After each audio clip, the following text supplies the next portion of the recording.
Hello and welcome to this a video summary of the second day of this year's annual delegate conference, the 97th for the Irish Nurses and Midwives Organisation. We're still here in Killarney and we still have 300 plus delegates really engaged in the many different issues being discussed.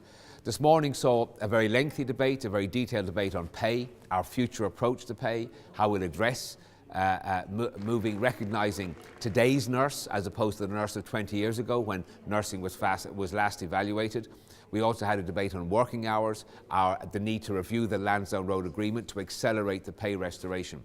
So we now have been given a very clear mandate, a very clear direction as to how we're to approach pay and hours for our members in the coming months and years.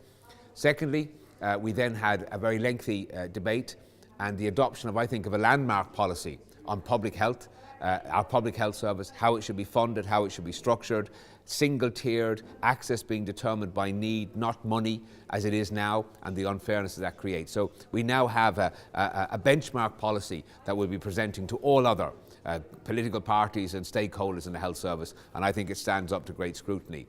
We then had the address by our President, Claire Mahon. It was her last address, her fourth address, and she spanned the whole 4 years of her tenure, and I think gave us all food for thought, and ended that speech by saying that when you're a member of the INMO, you never walk alone. I think that's very true.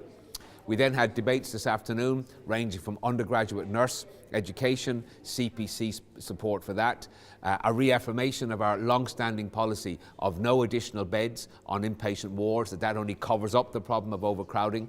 We had the whole question of staffing level reviews for community nursing, intellectual disability nursing and care of the elderly nursing, and how that needs to be done via some task force mechanism as well.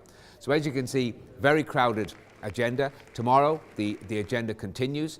We may or may not have the Minister because of government business in Dublin and forming a new government of its own. We'll have to see. And we also have tomorrow the election of the incoming officers for the next 2 years. So great day today, dynamic day today, further day tomorrow. So keep checking our website, see the pictorial presentation of what's gone on, and please come back tomorrow and we'll update you on the third and final day of this year's annual delegate conference. Thank you.